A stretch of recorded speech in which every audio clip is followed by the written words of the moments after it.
अब आइए मैं आपको सबसे पहले बताता हूं आत्मा से परिपूर्ण कैसे किया जाए, कैसे हो सकते हैं हम, जैसे खुदा से पा सकते हैं। सबसे पहले आत्मा से भरने के 4 रास्ते हैं।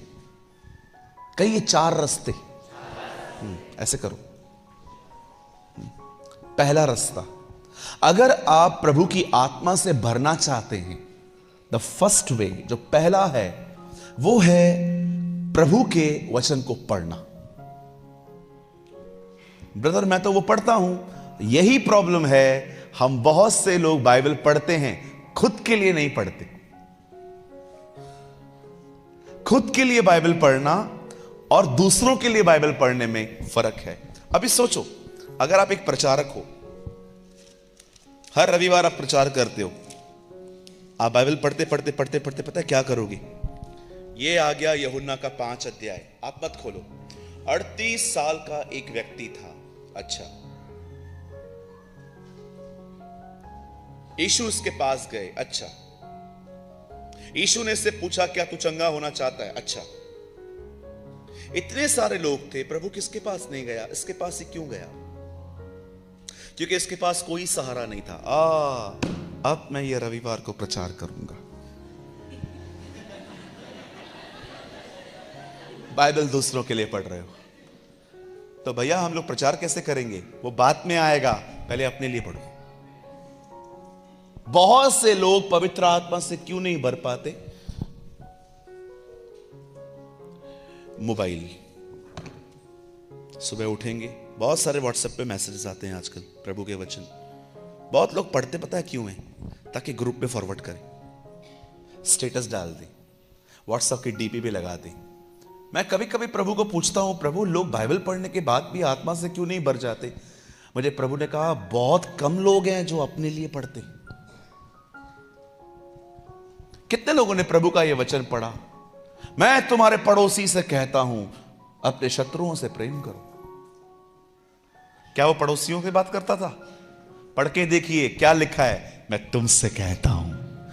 बाइबल आपके लिए लिखी गई है। सबसे पहले अगर आप प्रभु की आत्मा से भरना चाहते हो, पहली चीज, बाइबल खुद के लिए पढ़ो। कहिए खुद के लिए। हां, खुद के लिए पढ़ो।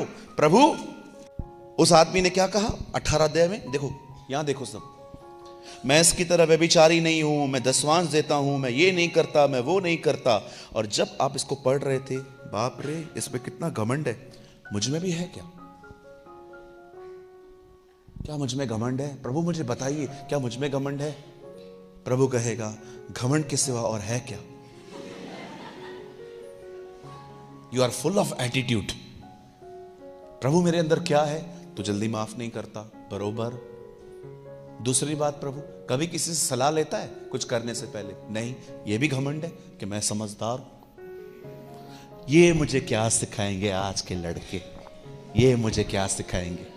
हमने बाल धूप में सफेद नहीं किए। बहुत सारे जो अंकल होते हैं ना, मैं सबकी बात नहीं कर रहा हूं, बहुत सारे अच्छे भी लोग होते हैं, लेकिन मैं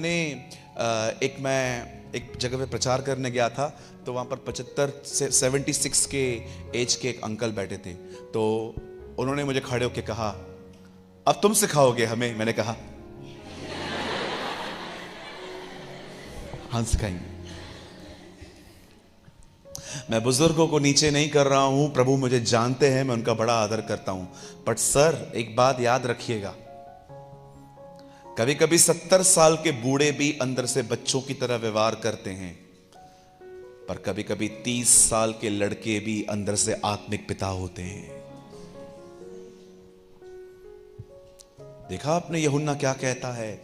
हे जवानों, तुमने उस दुष्ट पर जय पाई है, हे पिताओं तुम उसे जानते हो। जवान को पिता क्यों कहा गया? They are spiritual fathers. समझ रहे? कभी भी किसी को तुच्छ मत जानो। बच्चा भी आता है ना, उससे सीखो। कभी कभी बच्चे भी ऐसी चीजें सिखा के जाते हैं, कोई नहीं सिखा सकता। एक दिन मैं घर में गया था, एक बच्चा एक प्रोग्राम देख रहा था। सच्ची बताता हूं, प्रोग्राम अच्छा नहीं था। मैंने उसको बोला, ए बंद करो। क्यों? मम्मी डैडी भी देखते हैं। वेरी गुड, तो तुम्हारा पोल खोल रहा है ये। The see what a innocent kid.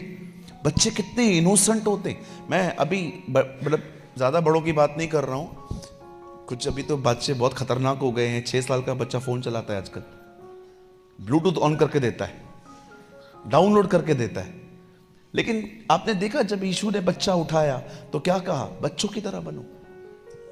क्या होता है बच्चे में?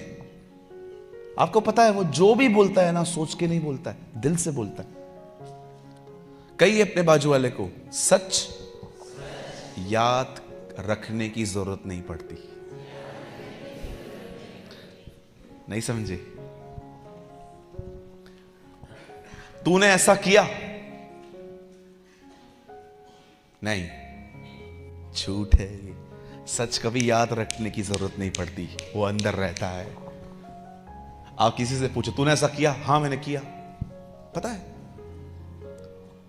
लेकिन पहली बार जब पूछा तो ऊपर क्यों देख रहा था? क्योंकि झूठ याद रखना पड़ता है। बच्चे को कभी आपने पूछा है, अच्छा तूने ये तोड़ा क्या? डरता जरूर है वो। हालेलुया। सच कभी भी याद नहीं रखना पड़ता है, वो इनबिल्ड होता है। आत्मा से भरने की पहली चाबी है, वचन को अपने लिए पढ़ो, दूसरों के लिए नहीं। और न वचन को ज्ञान के लिए पढ़ो। देखो मैं आपको ज्ञान बताता हूं, यहां देखिए, केन ने हाबिल को मार दिया। अच्छा, केन हाबिल से जलता था। अच्छा, कैसे मारा होगा? पत्थर से, लकड़ी से, डंडे से? मुझे जानना है। नीचे लिखा है जलन में मारा, ये नहीं देखा, लकड़ी और पत्थरों के पीछे भाग रहा है। कुछ लोग हैं ना, बाइबल को सिर्फ ज्ञान के लिए पढ़ते हैं, अपने चरित्र के लिए नहीं पढ़ते। मेरे लिए सबसे इंपॉर्टेंट ये बात नहीं है कि किस चीज से मारा, मेरे लिए सबसे इंपॉर्टेंट ये है कहीं मुझ में भी तो जलन नहीं है। कहो भाई मेरे पीछे, बोलिए, बाइबल को ज्ञान के लिए नहीं पढ़ना है, बाइबल को अपने चरित्र के लिए पढ़ना है। यस, आमीन। मैं जिधर भी जाता हूं, कभी कभी लोग मुझसे सवाल पूछते हैं, केन की पत्नी कौन थी? मैं हमेशा उनको कहता हूं, मैंने पुलिस कंप्लेंट करवाया है, जब भी मिलेगी मैं तुम लोग को बताएगा। फिलहाल मिसिंग है। जब बाइबल में नहीं लिखा है मैं किधर से लाऊं? सुलेमान ने 1000 बीवियां क्यों रखी? सुलेमान मिलेगा, उससे पूछ लेना। कुछ लोग हैं ना, ऐसे से सवाल पूछते हैं, बाप रे, मुझे बताओ प्रभु यीशु कब आएंगे? जैसे मैं रोज स्वर्ग जाता हूं उससे बात करने के लिए। एक भाई आया, हमको बताओ 666 का चिप किधर लगेगा? मैंने कहा तू ले आ, मैं लगा देता हूं। कैसी कैसी बातें पूछते हैं यार, चरित्र से कुछ भी लेन देन नहीं है। प्रकाशित वाक्य के 7 कटोरों के बारे में बताओ। मैंने कहा ब्रदर मेरे को नहीं पता है। नहीं आपको पता है? मैंने कहा नहीं पता है, सच्ची में नहीं पता है। आप मुझसे बहुत सारी बातें पूछोगे ना, मुझे नहीं पता है, और मैं दिमाग पे जोर नहीं देता हूं, मुझे सीखना ही है, मुझे सीखना ही है। मुझे लगता है प्रभु अपने समय में मुझे खुद ही बताएंगे। मेरे लिए सबसे महत्वपूर्ण जानकारी नहीं, तैयारी है। आमीन। कभी कभी लोग है ना, जानकारी में बहुत आगे बढ़ते हैं। कभी कभी 1.5 शाणे लोग होते हैं ना, अगर आप उनके कोई आपके सामने आके पूछेगा प्रभु कब आने वाले हैं, आप उनको इनोसेंटली बोल दोगे मुझे नहीं पता, लेकिन 1.5 शाणा, मेरे को बताया है उसने, मेरे को बताया है उसने, वो आए कभी आएगा। चलो आ जाओ, मैं तुम्हें बताता हूं वो कब आएगा, मेरे को उसने बताया है। यीशु ने कहा मुझे भी नहीं पता है, इसको कैसे पता चला?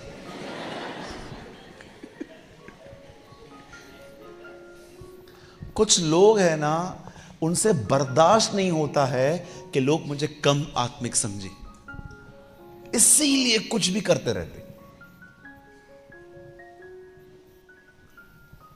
मेरा आत्मिकपन किसी के सामने कम नहीं होना चाहिए। मुझे एक बात बताओ, अगर मैं बोल देता हूं कि मुझे नहीं पता है, और अगर आप में से कोई मुझे कम आत्मिक समझे, इस पे प्रॉब्लम क्या है? इस पे प्रॉब्लम क्या है? गलत उत्तर देने से बेहतर है लोग मुझे कम आत्मिक समझें। मैंने प्रभु से पूछा, प्रभु आपने कहा था मैं भी नहीं जानता हूं, इसको कैसे पता चला? प्रभु ने कहा इससे पूछ। पिता ने मुझे छोड़ के इससे बता दिया है। वाह भाई वाह, हालेलुया। बाइबल पढ़ के अपने आप को ज्ञानी मत बनाओ। बाइबल इसलिए पढ़ो ताकि तुम यीशु की तरह बन पाओ। आमीन। सबसे पहला रूल, सबसे पहला नियम पवित्र आत्मा से पढ़ने का, बताइए क्या है? कहिए, ऐसे छाती पे हाथ रखो, हाथ रखो, जल्दी जल्दी बोलो, अपने लिए पढ़ना है। अब आइए दूसरा, अगर आप पवित्र आत्मा से भरना चाहते हैं, सही प्रार्थना करने सीखिए। कहिए सही प्रार्थनाएं। हाँ, प्रार्थना सब करते हैं, प्रार्थना सब करते हैं, लेकिन क्या आपकी प्रार्थना आपकी आवश्यकता है? क्या आप वो प्रार्थना कर रहे हैं जिसकी एक्चुअली आपको जरूरत है? कभी कभी किसी को बोलता हूं मैं, आओ प्रार्थना करो। स्वर्गीय पिता, मैं यीशु मसीह के नाम में आपके पास आता हूं। आप अनुग्रहकारी दयालु परमेश्वर हैं, अब्राहम, इसहाक और याकूब के जिंदा परमेश्वर है। आप महान हैं, अनुग्रहकारी दयालु हैं। भाग क्यों रहे हो? आराम से बात करो। Why you are in rush? बोलो बाजू वाले को, भाग, किधर भाग रहा था?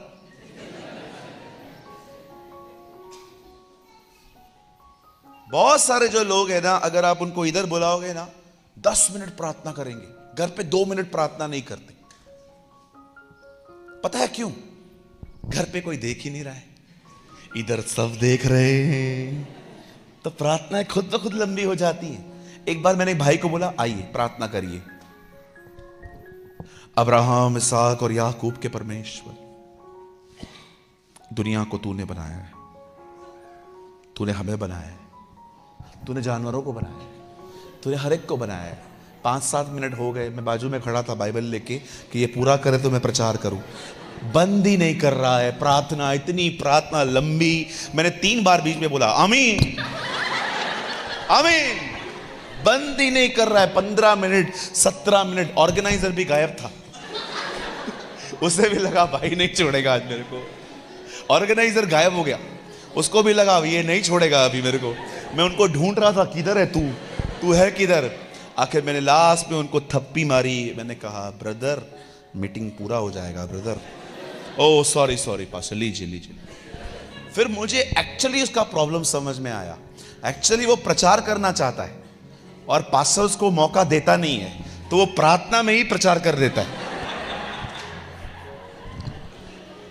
मैंने पास्टर को बात में बोला, इसको मौका दो पास्टर, ऐसे मत करो, हमारी मीटिंग बर्बाद कर रहा है। हाँ हाँ ब्रदर, मैं बोलेगा उसको, पेड़ को बता। बहुत सारे जो लोग हैं ना, ऐसी दुआएं करते हैं। मुझे एक बात बताओ, यहां देखो, अगर मेरे अंदर कड़वाहट है, मेरे अंदर किसी के लिए बिटरनेस है, तो मुझे सबसे पहले क्या प्रार्थना करनी चाहिए? मेरे को प्रभु अभिषेक दे। पहले प्रभु को यह कहना चाहिए मेरे अंदर से कड़वाहट निकाल, क्योंकि अगर अभिषेक मिल भी गया, कड़वाहट की वजह से वो पूरा निकल जाएगा। कड़वाहट एक होल है, एक छेद है। कई लोग निंदा करते हैं। निंदा क्यों करते हैं? क्योंकि अंदर कड़वाहट है, किसी के प्रति उनके अंदर जलन है, किसी का काम की वजह से उनका नुकसान हुआ है। क्या फायदा अनॉइंटिंग मांगने का? पहले अपनी नीड तो पहचानो कि मुझे आवश्यकता क्या है। आपने प्रचार सुन लिया और आपने वो प्रार्थना बना ली। नो, आप जानो पवित्र आत्मा आपको क्या कह रहा है दुआ करने के लिए। आप वो मत करो जो दुनिया कर रही है। हर एक का अलग अलग कॉलिंग है। आप देखो आपकी जरूरत क्या है। अगर आप किसी को देखते हैं और आपकी आंखों के द्वारा आपसे पाप होता है, मन से पाप होता है, पहले प्रभु को यह बताओ कि प्रभु मैं वीक हूं, मुझे स्ट्रांग कर। आपने देखा अभिषेक बर्बाद कर कैसे किया जाता है? The best example in the Bible is Samson. Abhishek कैसे बर्बाद होता है उसका सबसे अच्छा उदाहरण बाइबल में है शिमशोन। आपने देखा उसने क्या किया? एक लड़की छोड़ता था, दूसरी पकड़ता था, दूसरी छोड़ता था, तीसरी पकड़ता था। कभी कभी तो उतना अंधा हो जाता था कि वैश्या के साथ भी जाके बैठ जाता था। आपने देखा उसके चरित्र की वजह से क्या हुआ?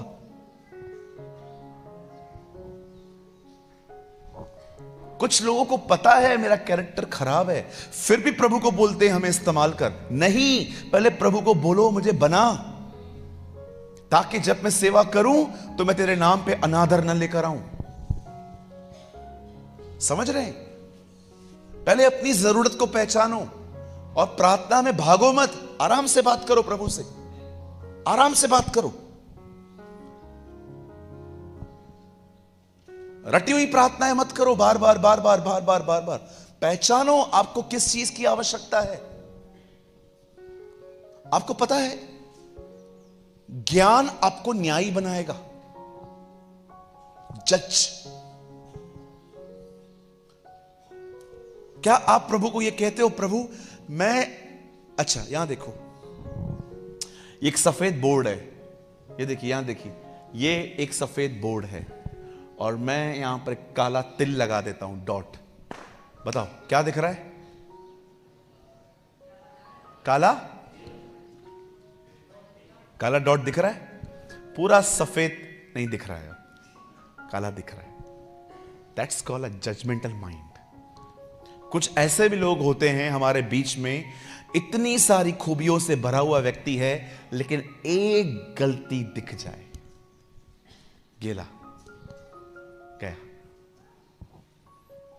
हमारे कलीसिया में एक बहन आई, बहुत सोना पहना था उन्होंने, इधर सोना इधर सोना इधर सोना, हाथों में अंगूठियां, पैरों में अंगूठियां, और इतना मोटा चेन पहन के, पर्स भी इतना बड़ा वाला, ऐसा लग रहा था 10-15 लाख कैश लाई है। इतना बड़ा वाला पर्स लेके आई, वो आके बैठी। तो वो जो बहनें हैं जो सोना नहीं पहनती हैं हमारे कलीसिया में, जो बहुत सादा जिंदगी जीती हैं, सब जैसे वो आई।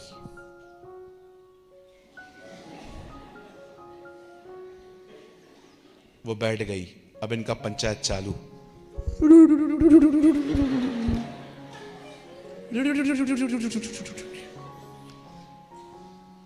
वो राजाओं का राजा, ये फरीसियों के फरीसी। आप नहीं पहनते हो ना, अच्छी बात है। आपको किसने जज करने का हक दिया? आप दुपट्टा पहनते हो ना, अच्छी बात है। अगर एक जीन्स पहन के आ गई, सब उसको। मैं आपको एक बात बताना चाहता हूं, मैं वेस्टर्न के पक्ष में नहीं हूं, जो वेस्टर्न पहनती हैं। जिसको जो पहनना है, मैं कभी किसी को मना नहीं करता हूं, पर मैंने अपनी आंखों से देखा है कुछ वेस्टर्न पहन के भी बड़ी सभ्य होती हैं, बट कुछ पूरा दुपट्टा पहन के भी बड़ी बुराइयां करती हैं। इधर तक दुपट्टा पहनेंगी, मदर टेरेसा वांग, इधर तक वेल कवर करेंगी, लेकिन जैसे मीटिंग पूरी हो जाएगी, चालू। पास्टर ने पहाड़ पे चर्च बनाया है, इतना अंदर बुलाया है, और देखो बिठाया भी उधर, एक पंखा नहीं है, खाना भी तेल कम था। इसे कहते हैं इजराइलियों की संतान। बिल्कुल। कितना कुड़कुड़ाते हैं अपन। अरे जो मिला शुक्र करो, कुछ को ये भी नहीं मिलता। हालेलुया, बोलो यीशु मसीह की। कल रात को मीटिंग पूरी करके मैं जा रहा था, मेरे भाई ने मेरे को दिखाया, आगे ट्रक जा रही थी। ट्रक में कम से कम, छोटे से ट्रक में 50 लोग अंदर खड़े होके मीटिंग सुनने के लिए आए थे। खड़े होके मैं इनको पूछ रहा था, तुम लोग को बॉम्बे से मैं इधर लेके आऊं तो? तेरे को मैं बॉम्बे से अगर ऐसे खड़े होके लेकर आऊं, ये लोग क्या करेंगे मेरी हालत। समझो मैं आगे बैठा हूं ड्राइवर के साथ और ये सब पीछे खड़े हैं, पीछे खड़े होके।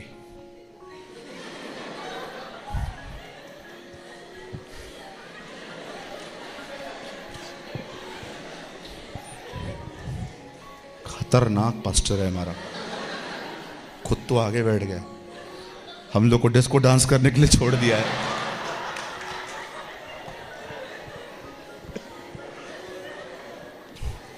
पता है वो मेरे ड्राइवर भाई ने क्या कहा? उन्होंने कहा वीआईपीओ की तरह प्रभु लाया है, आराम से बैठ के आए हैं, 3 जगह पे रुक रुक के खाना खा के आए हैं, किधर किधर तो भूख नहीं लगी थी फिर भी दबा के खा के आए। आपको मैं सच कहता हूं, जो जिंदगी आप जी रहे हैं ना, लाखों लोग वो जिंदगी जीना चाहते हैं, नहीं जी पाते। अभी रास्ते से आ रहा था, हाईवे पे 2 बच्चे बैठे हुए थे, एक पति पत्नी बैठे थे, ऐसे बहन ने दुपट्टा बच्चों पे डाल के रखा था। मुझे लग रहा था कम से कम आधे घंटे से वो वेट कर रहे हैं, बस नहीं आ रही थी। ऐसी हालत है लोगों की, और हम लोग कुड़कुड़ाते, ये नहीं है वो नहीं है। अभी हम लोग आ रहे थे, पता नहीं किसका कोई ध्यान था नहीं था, मैंने रास्ते पे देखा, 1 सेकंड के लिए मुझे एक ख्याल आया कि मैं गाड़ी घुमाऊं और उनसे पूछूं कि आप लोग क्या कर रहे हो इधर। लेकिन मुझे थोड़ा डर लगा, कल ये लोग ये ना बोल दे हम लोग को अपने साथ ही बिठा दो। नहीं कुछ होता नहीं, इन सबको नीचे उतारना पड़ता। मैं तो उनको छोड़ के भी आ जाता, जिधर तक बोलते उधर तक छोड़ के आ जाता। मैं भाई को बोल देता, भाई तो हम लोग को मीटिंग में छोड़, इन लोगों को बेचारों को छोड़ के आ। लेकिन मैं ये सोच रहा था फिर ये और 4 और दुश्मन पैदा हो जाएंगे मेरे। पास्टर देखना कितना सयाना है, खुद चला गया, हम लोग को इधर खड़ा होके आया। प्रभु तोड़ता है, ऐसे थोड़ी तोड़ता है कोई। चालू हो जाती अवर ओल्ड बाप दादा का स्वभाव बाहर। हालेलुया। कुछ समझ पा रहे हैं आप लोग? सही दुआ करो, अपने आप को पहचानो, मैं कौन हूं, कौन से गुनाह हो रहे हैं मुझसे, कौन सी गलतियां हो रही हैं मुझसे। उन गलतियों को खुदा के सामने उंडेल दो, वो उन्हें सामर्थ में बदल देगा। अपनी गलतियां पहचानो, रटी हुई प्रार्थनाएं मत करो, वही प्रार्थना, वही प्रार्थना। No no no no no sister, understand your needs. अपनी जरूरतों को पहचानो, मुझे क्या आवश्यकता है। हालेलुया। समझ रहे हैं आप?